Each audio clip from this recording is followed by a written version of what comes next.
वो है ना ऊपर, वो देख रहा है, बेहतरीन इंसाफ करने वाला। माँ बाप की पिक्चर को कौन इसमें छुपा के रखता है? ताया जान मेरे अम्मी अबू की पिक्चर नहीं चाहते थे घर में कहीं हो। ताया ने कैसे अपने बेटे के लिए सब कुछ सेट कर दिया? वो हमेशा अपनी औलाद के लिए सब सेट करते थे। अनस की कोई जगह नहीं है अब्बू। आप उसे ऑफिस में जगह देने की बात कर रहे हैं, मैं तो उसे ऑफिस के बाहर छोले की रेडी लगाने की जगह तक मुंह तो मैं ही तोड़ दूँ। मुरसलीन इंसान का नया मालिक शायान मुरसलीन। तो माया, नफरत है मुझे उससे। ये पिक्चर यहीं लगेगी। देखती हूँ कौन उतारता है, कौन उठा के फेंकता है। मुंह तोड़ देना तुम उसका, बल्कि इंसान क्यों नहीं करता? इंसानों की औकात है।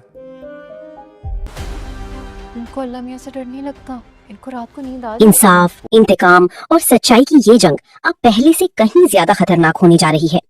इंसान ने चंद लम्हे पहले ही अनस से सवाल किया था कि आखिर दुनिया में इंसान इंसाफ क्यों नहीं करते, लेकिन अब ऐसा लगता है कि अल्लाह ताला कुछ लोगों को इंसाफ का जरिया बनाने वाले हैं।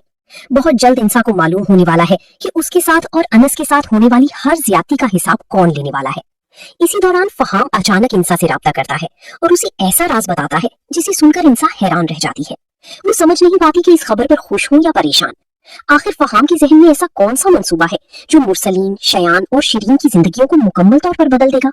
क्या फहाम वाकई इंसाफ दिलाने आया है या फिर वो भी अपनी जाती दुश्मनी निकालना चाहता है? इधर मुरसलीन एक और बड़ी गलती करने जा रहा है। दादा जान चाहते हैं कि अनस को फैक्ट्री में उसका जायज हक मिले क्योंकि वो भी इस खानदान का वारिस है, लेकिन मुरसलीन साफ इनकार कर देता है। वो कहता है कि अनस को न फैक्ट्री में जगह मिलेगी और न ही उसकी दौलत में कोई हिस्सा।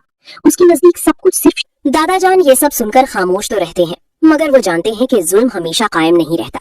अल्लाह की पकड़ देर से जरूर आती है, मगर जब आती है तो सब कुछ बदल देती है।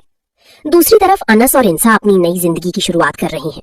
इंसा को मुलाजमत मिल चुकी है, जबकि अनस भी जल्द ही अच्छी नौकरी हासिल करने की उम्मीद रखता है।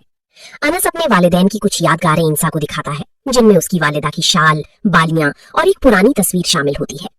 इंसा इन चीजों को बहुत मोहब्बत से संभालती है और जब उसे मालूम होता है कि मुरसलीन ने घर में वालिदैन की तस्वीर लगाने तक की इजाजत नहीं दी थी, तो वो फैसला करती है कि अब ये तस्वीर इज्जत के साथ दीवार पर लगेगी और कोई भी उसे हटाने की हिम्मत नहीं करेगा।